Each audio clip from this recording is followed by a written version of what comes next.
bem molinha. Você apertou, ela colava. Você calçou aqui, ela colava. Porque ficou estranho para família dele, porque, por exemplo, o cara ele tinha uma frequência em médico frequente, né? O cara se cuidava, fazia exames, esse negócio tudo. Provavelmente foi uma arritmia. Aí teve do nada, né?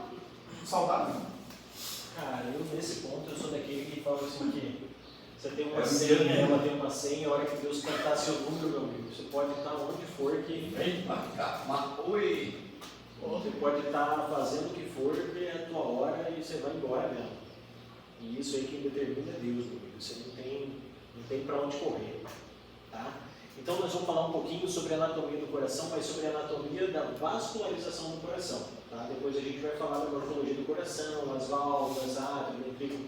Agora a gente vai continuar especificamente sobre as artérias. Tá? E aí eu vou falar, como é uma aula mais curta, eu vou falar do sistema venoso também. Qual é o primeiro ramo da aorta? Alguém sabe? Quando a aorta sai... Artérias coronarianas. Tá? Então a aorta saiu do coração, você vai ter a válvula... Qual que é o nome da última válvula que tem ali? De que vaso que a gente está falando? Que válvula, que vaso a gente está falando que sai do coração? Como é que é o nome? E qual que é a válvula que tem ali? Aórtica. Tá? Então, ó, saiu uma aorta, a última válvula que tem ali é a válvula aórtica. Tá? É a válvula que segue ela joga para cima. A tricúspide ela fica entre o ventrículo esquerdo e o átrio esquerdo. Então o sangue vem do pulmão para o átrio esquerdo. O átrio esquerdo ele desce para o ventrículo esquerdo, do ventrículo esquerdo ele vai para a aorta. Entre o átrio esquerdo e o ventrículo esquerdo tem uma válvula que é a válvula mitral. Tá? Então quando você tem o sangue, ele chegou do pulmão para o átrio contraiu, jogou o sangue para o ventrículo, a válvula fecha. Não deixa o sangue do ventrículo refluir para o átrio, porque a hora que o átrio contrai, ele tem que jogar todo o sangue para a aorta. Se ele jogar o sangue para o átrio, aí o sangue vai ficar indo e voltando. Então ele tem que jogar para frente. Aí a válvula fecha e o sangue vai para a aorta quando o ventrículo contrai e vai para a aorta. Então a última válvula que ele tem no coração ali, que vai para a aorta, é a válvula aórtica. Tá? É fácil de gravar. Saiu da aorta, o primeiro ramo que vai ter ali não é o tronco braquiocefálico, são as artérias coronárias. Então você vai ter o primeiro ramo da aorta, as coronárias, o segundo, o tronco braquiocefálico, depois carótida e subclávia. Tá? Então o primeiro ramo que a gente tem, que é a vascularização do coração. Então a irrigação do coração é feita pelas artérias coronárias, que se originam no seio da aorta, logo acima da cúspide da válvula aórtica. Então você tem a válvula aórtica aqui, e aí você vai ter a coronária esquerda e a coronária direita, com os seus ramos. Importante ter o conhecimento dessa anatomia aqui, tá? Importantíssimo. A patologia hoje que mais mata no mundo é problemas cardíacos coronarianos. Tá? Tanto que agora... Você tem alimentação industrializada, o pessoal está comendo? Sim, vai formando trombo, vai formando obstrução, má alimentação, má dieta, sono estressante, vai causando isso aí. Eu, por exemplo, tenho 40% de obstrução da artéria coronária direita. E agora, dando aula para vocês, provavelmente já deve ter subido por uns 70%, 80%. Ela tem aquela angioplastia, né? Sim, colocação de stent. Funciona assim, ó. É uma alimentação, o estresse é multifatorial, não é uma coisa. São várias coisas, é um conjunto de várias coisas. Tá? E aí você vai obstruindo, vai formando placa de ateroma, do mesmo jeito que vai formando placa de ateroma em carótida, você vai ter formação de placa ali na coronária. Vai formando. Um belo dia ela pode se soltar, ou ela vai aumentando e causa obstrução. Faltou sangue ali e acabou. Tá? Eu descobri o meu por bobeira. Nem queria ter me arrependendo amargamente de ter feito, porque quando você procura, você acha, né?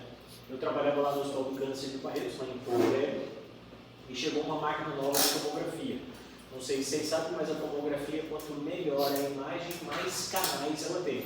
As primeiras tomografias eram de 4 canais, para você ter uma ideia. 4, 2, 4, e aí eles subiram de 4 para 8, de 8 para 16, de 16 para 32, 32 para 64, 64, 128, 128, 300 e 320, e a melhor ressonância eu acho que tem Eu acho que a melhor, mais top, tem 320 canais. E chegou no Hospital do Câncer uma nova, tinha 128 canais. Então era uma Ferrari, mas era um Porschezinho potente, bom, máquina zerada. Aí o radiologista estava igual o pinto do lixo, né? Opa, vamos testar essa porra aqui, vamos botar essa merda para funcionar. E aí juntou os médicos no final de semana lá e falou, vamos fazer um angiotomo de todo mundo aí para ver, né? Aí foi 1, foi 2, foi 3, foi 4, foi o último. Aí ele, peraí Eduardo, fica aí mais um pouquinho. Eu falei, deu ruim, né? Aí faz aqui, faz ali, faz aqui, faz ali, e todo mundo foi rapidão, entrava, saía, e eu fiquei lá. Não, vamos injetar mais um pouco, não, vamos fazer outra imagem, não sei o quê. Aí nessa época eu estava com 30% de obstrução da coronária direita. Coronária direita, eu tenho um ponto aqui, que ele tem 30% de obstrução.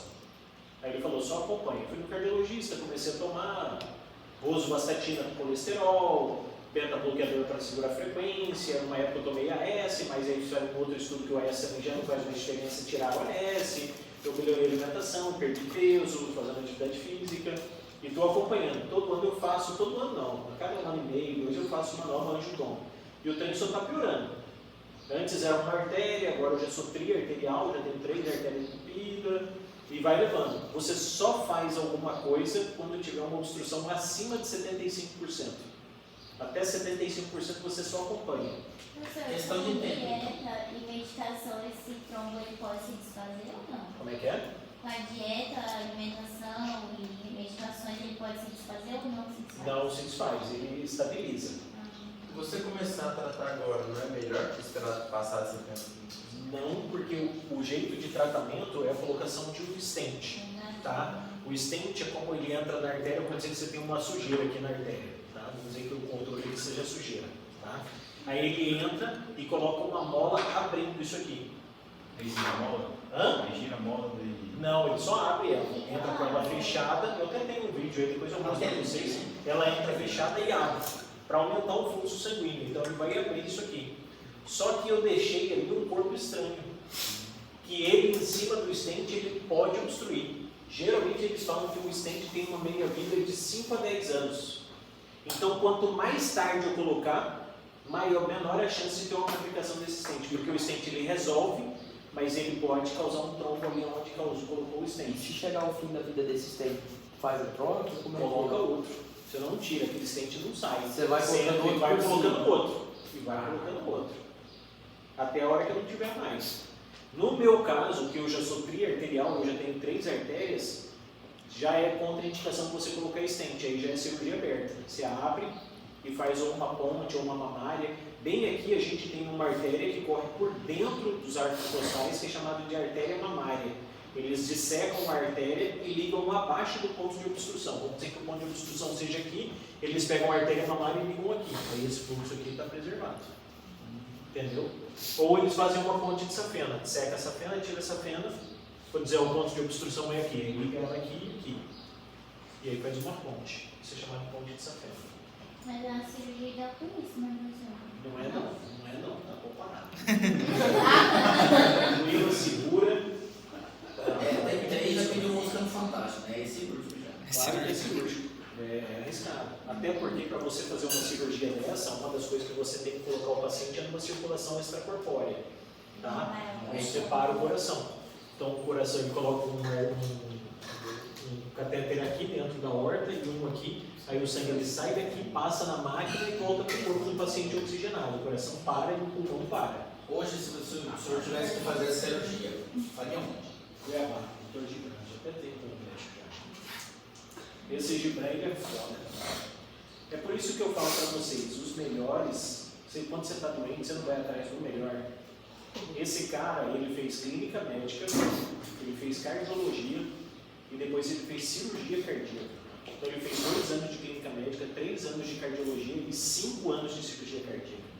Você discutir cirurgia cardíaca com esse cara é assim, você discutir qualquer coisa do coração para ele é um aprendizado assim. Eu já entrei em cirurgia com ele, lá no Hospital Geral tinha uma sala, que era a última sala, que era da cirurgia cardíaca. A gente não podia nem entrar, a gente não era autorizado a entrar nessa sala. Nem o residente, quem dera interno. Interno a gente ficava só na janela, ele só olhando assim a cirurgia, ele conseguia ver mal do mar, né?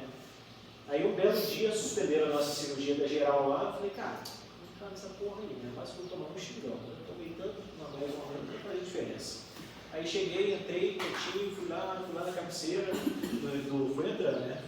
Entrando, cheguei lá na cirurgia, na cabeceira da cirurgia, do lado do anestesista, conheci o anestesista e comecei a olhar a cirurgia. Cara, que cirurgia linda, cara. A cirurgia cardíaca é uma das cirurgias mais lindas do mundo, hein? É a cirurgia cardíaca. Você viu o peito aberto, o coração, a aorta, cara, é um negócio assim, fantástico, fantástico. Aí ele na cirurgia aqui, com lupa e tal, não sei o que, ele só olhou assim e continuou a cirurgia, não falou nada. Aí ele terminou a cirurgia, era uma revascularização, estava fazendo uma mamária, terminou, aí ele olhou para mim e falou, quem é você? Aí eu falei, eu sou o residente, sou o R2 da cirurgia geral.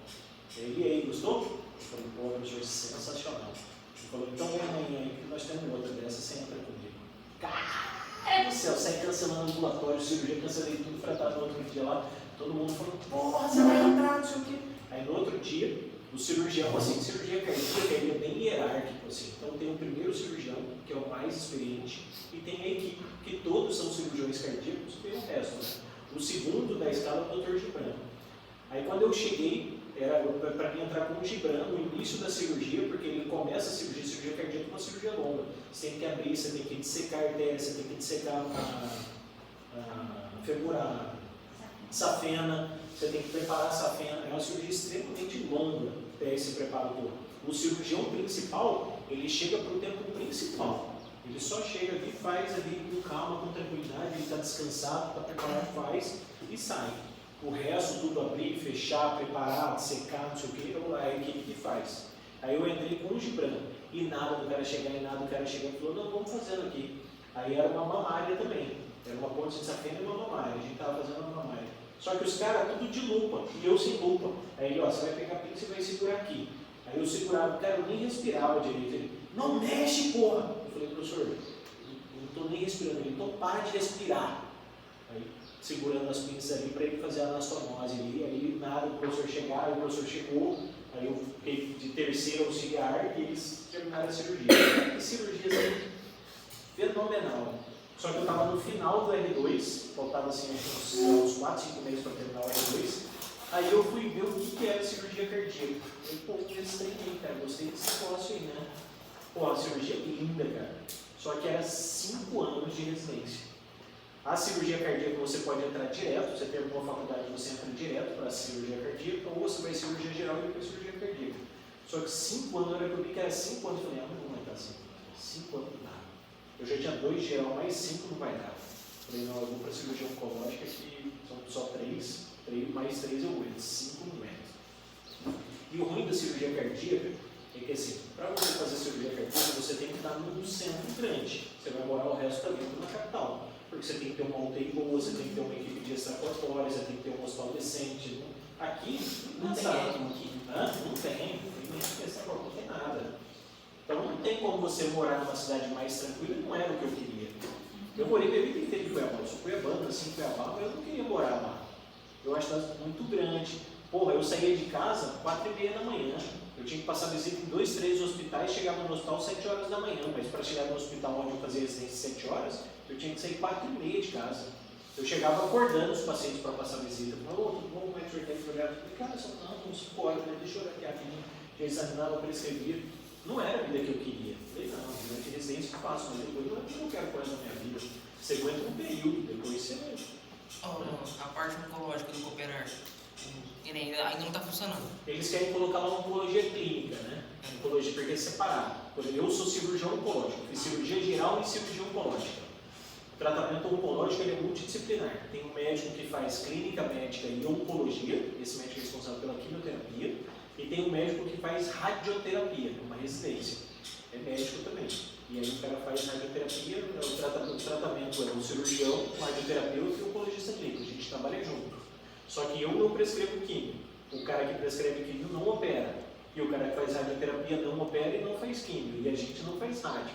Então é cada um no seu quadrado, mas a gente trabalha junto para o bem do paciente. Entendeu? Precisa dos 3 para você fazer. Eles não têm aqui. Então não tem radioterapeuta. Hoje só tem o cirurgião oncológico. Eles precisam de mim para fazer cirurgias, para operar, para biopsiar, para operar, para fazer. Então não é uma equipe. Eles estão tentando montar, mas É Dentro difícil. da cirurgia 1, você faz cabeça, pescoço, faz tudo.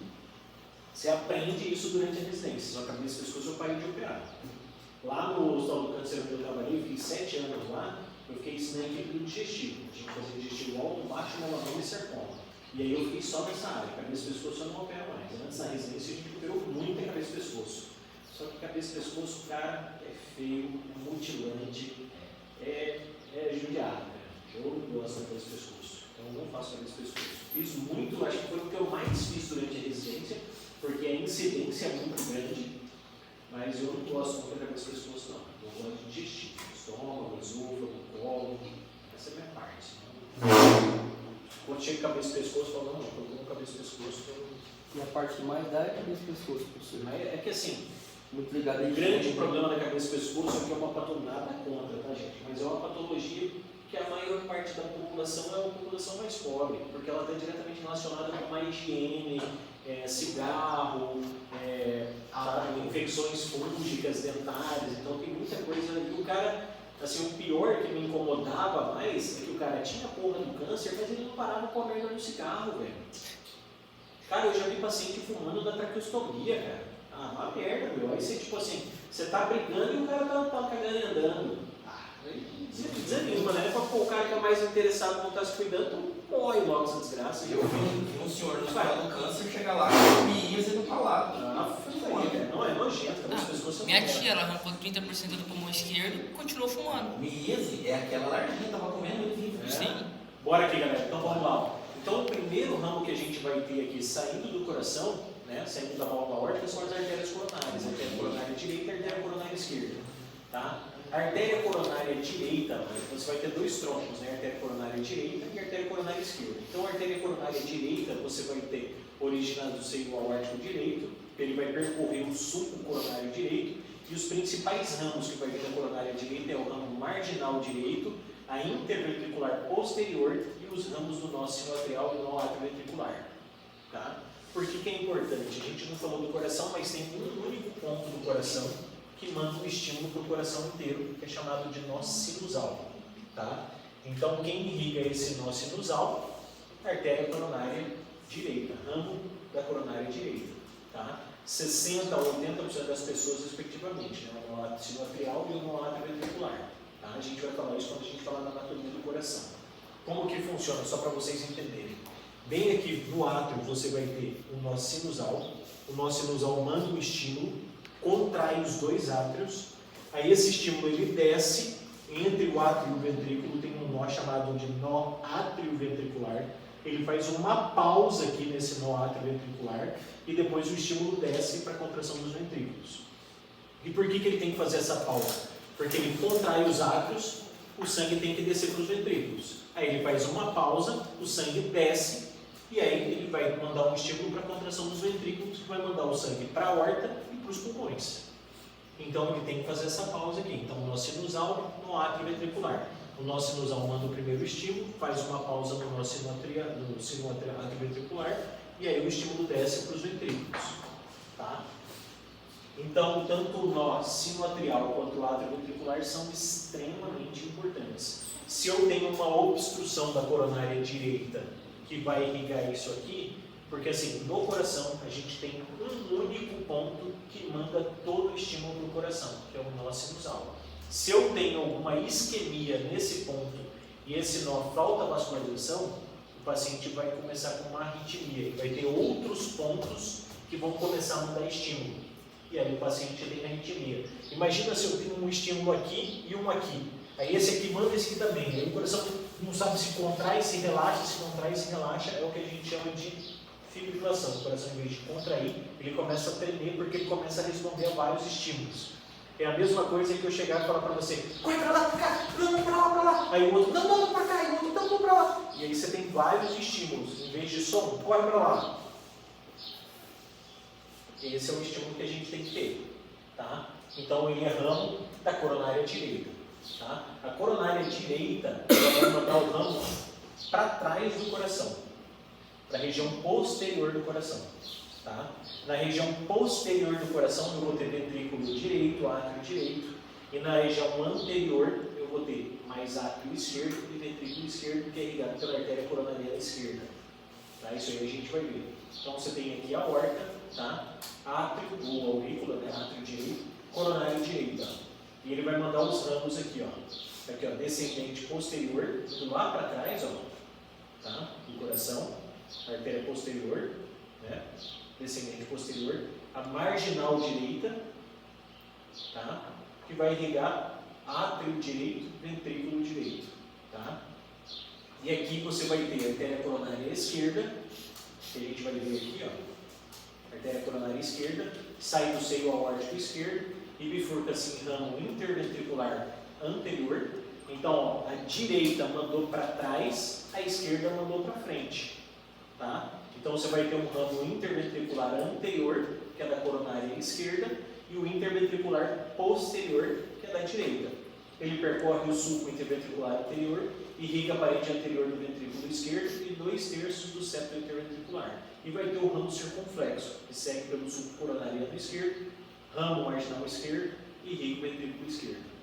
A artéria coronária esquerda é uma das principais, porque das 4 câmaras que a gente tem, óbvio que a gente precisa das 4 funcionando perfeitamente, mas uma das mais importantes que a gente precisa é do ventrículo esquerdo, porque o ventrículo esquerdo é o que contrai e joga o sangue para a aorta, tá? Esse é o mais importante. Então, se eu tiver alguma alteração na artéria coronária esquerda, principalmente na artéria interventricular anterior, que vai irrigar o ventrículo esquerdo, eu vou ter uma diminuição dessa força, que é o que a gente chama de insuficiência cardíaca, quando o coração contrai e não consegue jogar todo o sangue para frente.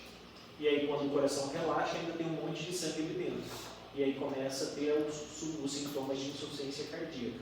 É aquele paciente que, quando ele anda, meu coração tem que bater mais rápido ou com mais força para mandar mais sangue, porque eu estou consumindo mais oxigênio, e o coração não consegue fazer isso. Aí o que o paciente começa? Ele dá um passo aqui na porta e ele... Cansei, deixa eu sentar. Aí ele tem que parar, porque senão ele vai desmaiar. Tá? Então é isso aqui, ó. Coronária direita vai mandar um ramo aqui, ó, descendente posterior, e a coronária direita vai mandar aqui, ó, a artéria circunflexa ali atrás, que é a continuação da artéria coronária, e a descendente anterior aqui, ó. Tá? Dominância coronariana, isso é uma coisa importante. A maioria das pessoas, né, vai ter uma dominância da coronária direita. A artéria coronária direita dá origem à interventricular posterior e a dominância esquerda, 20%, a circunflexa dá origem à interventricular posterior.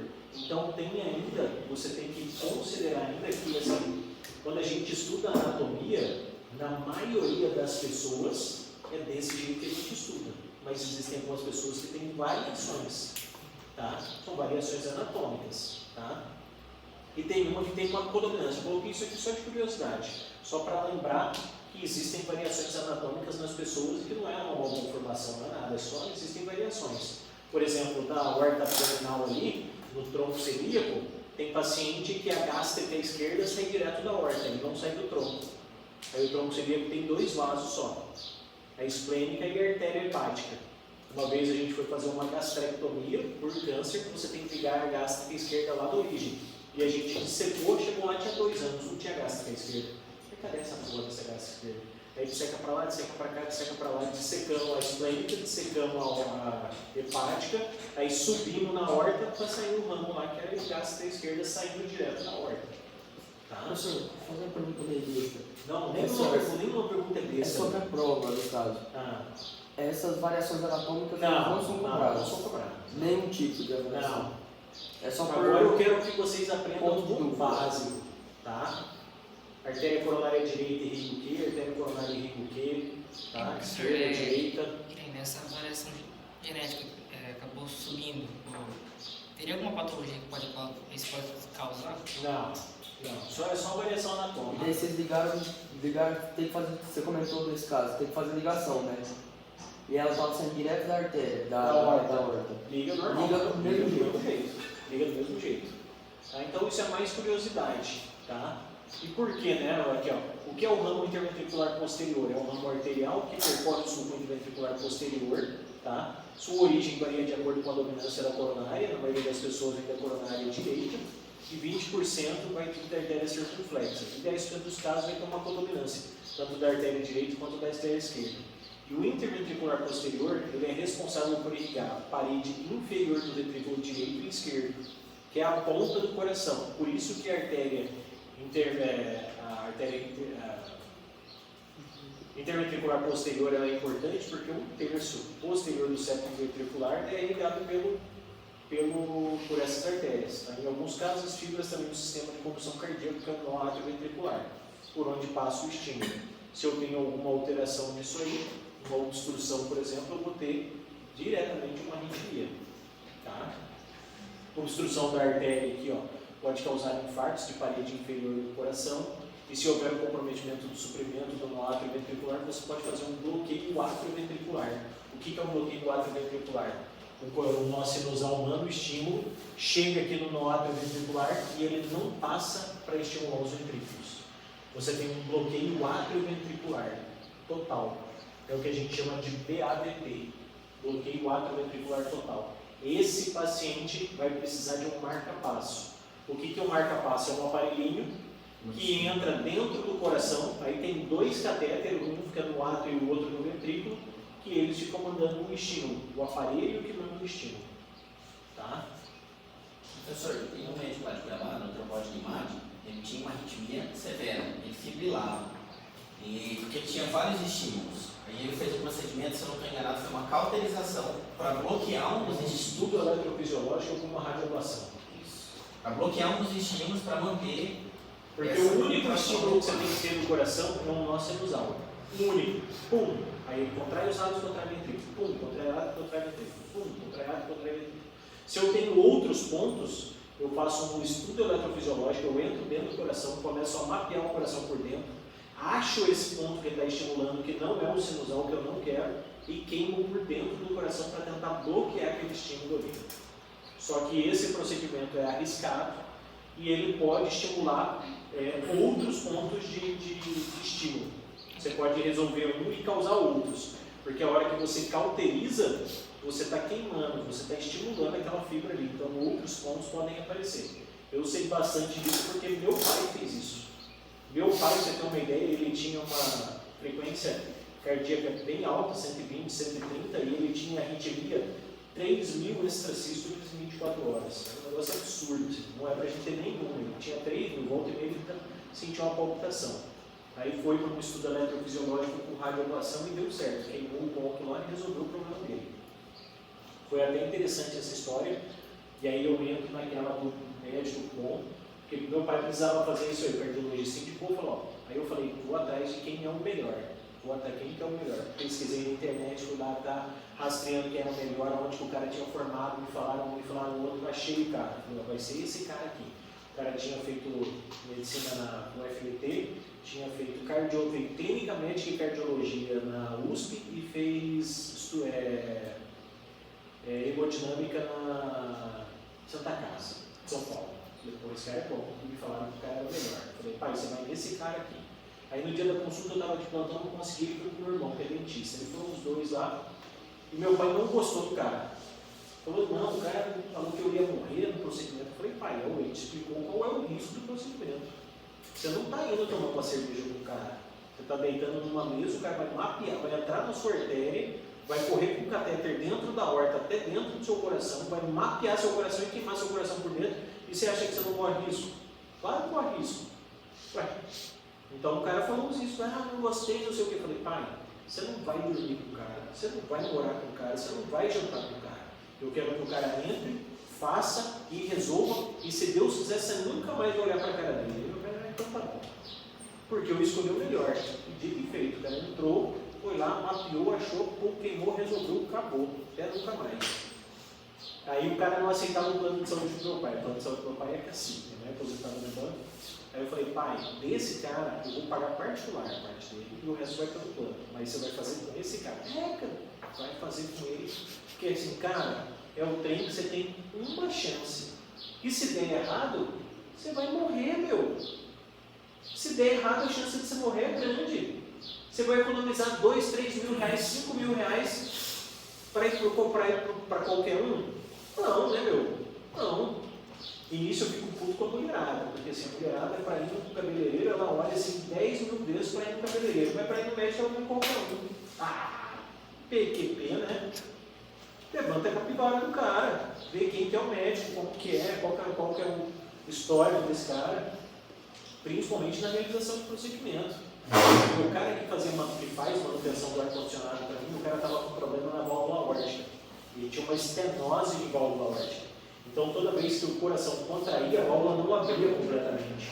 E o sangue passa turbilhonando por causa da estenose. Eu falei, cara, se você for operar, esse aqui é o cara. Indiquei o Gibran. Na mesma semana que o Gibran operou ele, teve um cantor que foi operado não sei aonde para o mesmo procedimento e o cara morreu no pós-operatório. E o cara que faz a manutenção do ar-condicionado sendo zerado. Eu falei, cara, você vai fazer esse tipo de procedimento, é um tiro só que você tem. Só um. Se der certo, você vai viver bem o resto da vida. Se der errado, você vai morrer. Você vai economizar nisso aí? Eu não economizaria, mesmo se fosse no privado. Eu ia arrancar até as calças para tentar operar com um cara que é o melhor. Você não vai em qualquer um para esse tipo de procedimento. Uma coisa é arrancar unha você arranca qualquer um. Mas, pô, um procedimento desse, Mesmo arrancar unha com qualquer um, não tem complicação. Então a gente falou da vascularização, tá, gente? Arterial. Então a arterial tem a coronária direita, a coronária esquerda, tá? O que eu cobro disso aqui? Por exemplo, a artéria coronária direita, irriga o quê? A esquerda, irriga o quê? Quais são os ramos da direita e quais são os ramos da esquerda? Fica aqui, ó, ramo interventricular anterior, ramo circunflexo. O que o ramo circunflexo irriga? O que o ramo interventricular irriga? E da posterior e da coronária direita a mesma coisa. Quais são os ramos e o que ela irriga? Isso é cobrado, tá? Isso vocês têm que saber. Professor, por exemplo, naquela artéria principal que passa pela parte torácica, seria cobrado para você falar quais são as subdivisões dela, para onde ela vai? O que irriga? Quais são os ramos? Tronco celíaco. Quais são os ramos do tronco celíaco? Quais são? Fala isso também.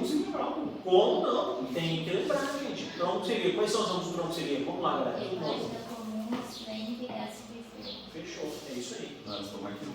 Não.